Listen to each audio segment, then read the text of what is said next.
Hello friends, it's Carla back today, and we are looking at a layout that I created live on the Scrap Shotz Facebook page, and I will link that. This is using the Vicki Boutin Print Shop collection, and it's the October 2022 kit of the month at Scrap Shotz. And I'll also link the kit as well as a video showing you a walkthrough of everything that's in the kit. These are the things I'm going to use today. This is the kit items right in front of us, some thickers, chipboard stickers, and cardstock stickers, as well as some papers, a floral ephemera, and there's two different stencils there. I end up using one of them. And here's a few other items from the collection, not in the kit, but in the shop. The ready-made backgrounds, which are so beautiful. And there's so many ideas for just starting your page off with a mixed media look, especially if you either don't have time or don't like to get messy. Those are great, as well as just being fantastic backgrounds that you can add on. Here's the vellum. I don't end up using it in this layout, but it is gorgeous. Then there's some journaling ephemera. I pulled that out to see if I wanted to use anything. That's an add-on to the kit, and when you're a Kit Club member, you can get add-ons that coordinate at a discount. Now this is the papery set, and I left this little flip through in here just because it is so amazing. There's 200 pieces, and there's stickers and papers, and you get just an amazing amount of product in here. There's two of each of them. So you can see me just flipping through. There's the washi stickers, and then there's the fun papers that you can glue on, and it's almost like a collage collection of just great sentiments and images. And of course they coordinate with this print shop collection beautifully, but you'll be able to use them in so many more things. I think they'd be really great for junk journaling and doing any kind of art journaling, as well as mini books, and of course in your scrapbooks and cards as well. So I just wanted to give you a flip through because I just love all the pieces that are included in this set. And we end up using just a couple small pieces in the layout, but I'm sure this box will last you for a long time. I love the little tickets and the library type and notebook type vintage looking papers. Here's the Love This stamp set with lots of circles and really great images for backgrounds. And then we've got the Cosmic Watercolor set with metallic paints. And the sketch that I'm using is from the Creative Scrapbooker Sketchy Challenge for October. We've got some pictures here of my oldest daughter's neighborhood. She lives closer to the city, and you can see the city lights, which we don't often see from our neighborhood, which isn't too far away, but definitely a different view. So I'm going through the papers here, and I'm just pulling out what I think will work. I decided on the mixed media background with the black in the background, and I really like the blue, and then I like that strip, the branding strip from that pink piece of paper. The peachy pink really kind of matched the background. So I'm just going to put both of those on, and then I know I wanted to add a tag. So I'm basically just seeing what kind of color and design I feel works better. So I cut that out,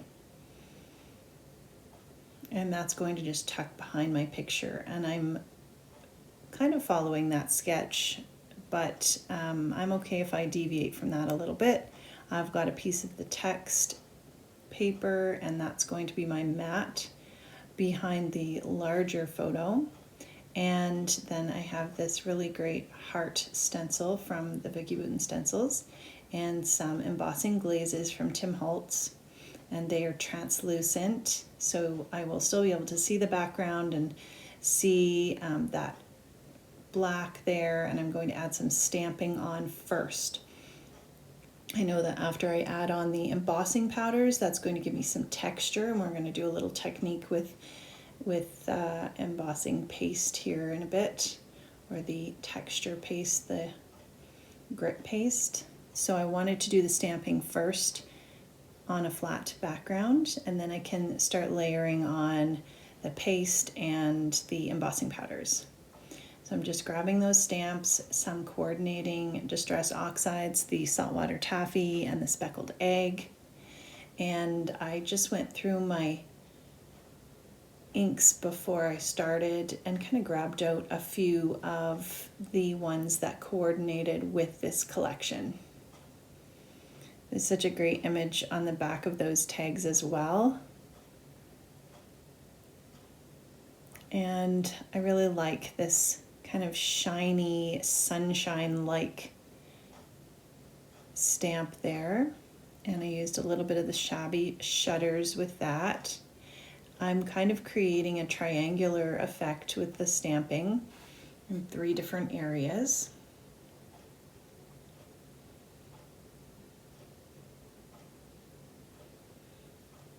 And once I've got my stamping done, then I can go ahead and start with my embossing and my grit paste.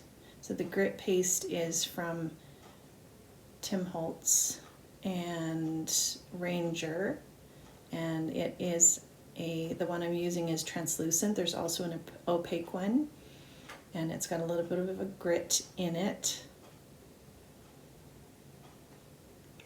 I'm just placing my background papers on to figure out where I need the paste, because I don't need it over the whole background.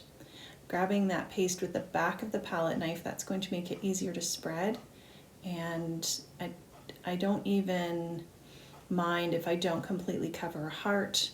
This is really just a mixed media look, and I'm spreading it on where I feel like it should go.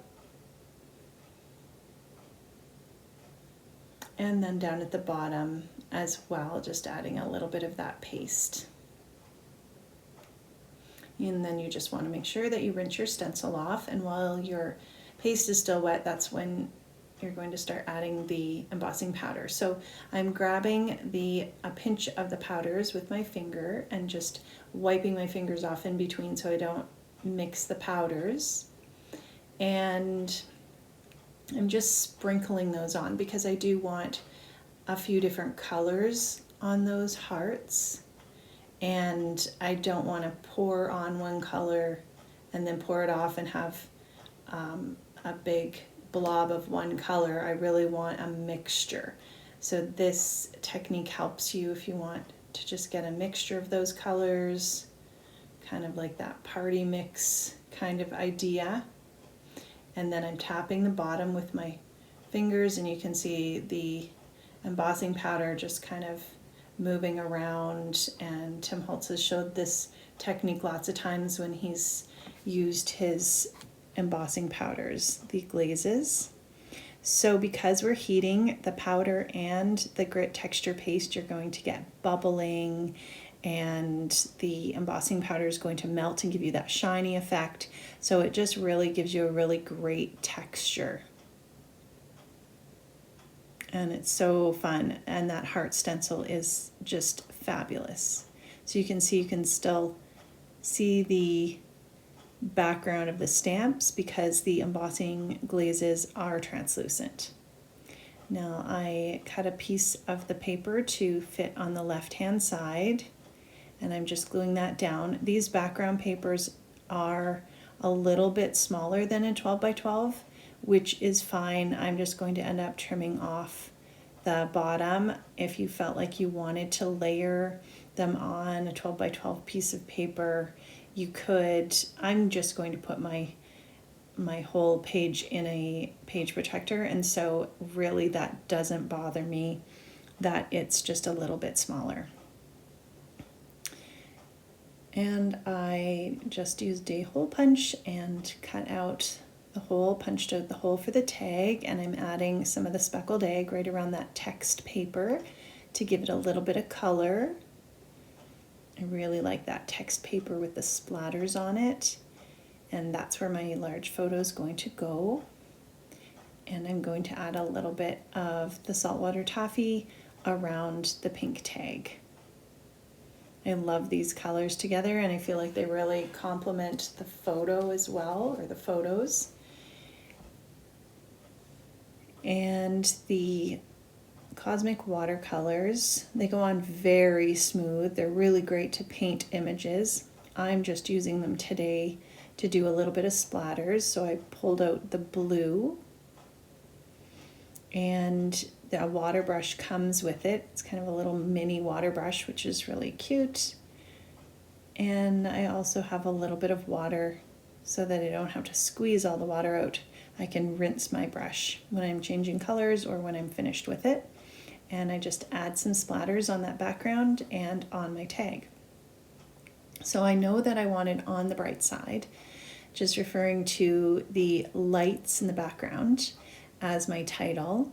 And it's easier for me to cut out the sticker and be able to move it around and decide where I want the title. So at first I thought that I might want it up at the top, but I felt like the black letters on the black were just too dark, and I finally settled on having them on the right hand side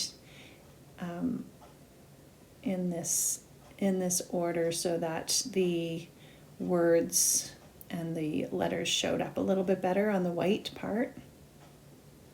And I'm just using the Scrapbook Adhesives by 3L tape runner to put that down. And I found that if I didn't press it really hard, I could still be able to move things around and pick things up a little bit, tuck things under. And at the end, I don't show this, but I went back in with my Art Institute glitter glue and just glued some of the areas down, especially that were sitting on top of that embossing powder and the paste, just to make sure everything was nicely tucked down and wasn't going to move around. But I did like the ability to put on the tape runner and be able to move things a little bit if I needed to. And I think if you were just on a plain piece of paper, then you would have no problem with everything sticking down there. I'm using the Olfa craft grid ruler and the craft knife just to help me to get the letters on straight. And then once I have the base of my layout down, what I usually will do is go through the stickers that I have and the ephemera and just see what works. So pull out some ideas, kind of get some, look at all the pieces and decide what I want to put on. This little coffee ring is from the Papery Pack. So it's a little washi tape sticker, and I'm just tucking it under. I cut it in half so that I could have different pieces around the page. And because it's washi tape, you can kind of see through it. It looks almost like you've painted that on. So it does have a really neat effect. This is the floral journaling pieces, that the ephemera that comes with the kit. So there's lots of really great pieces. There's elements that you could use for titles. I pulled off this note tab, and that was from the cardstock stickers, and decided that I wanted that behind my photo. I like the color on it. And when I find things that I feel like might work, I usually set them aside. I wasn't going to use this Good Times, but I really love it. I love the look of the faux stitching on it printed. Now I did pull this piece off because I liked the colors and I liked that it was a little taller, and I don't end up going with that at the end.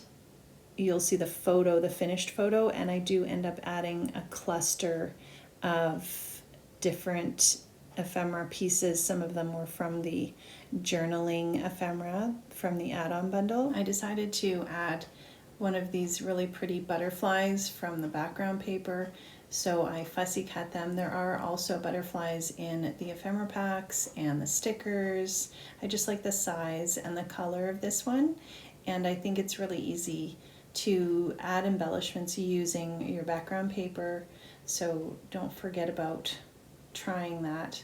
I'm adding the glue onto the middle part of the butterfly, but leaving the wings up a little bit. And then there's all these really amazing puffy stickers that are included in the puffy phrases. So be sure to use those because they're so fun and they really add a lot to your page. Here's a look at the finished layout.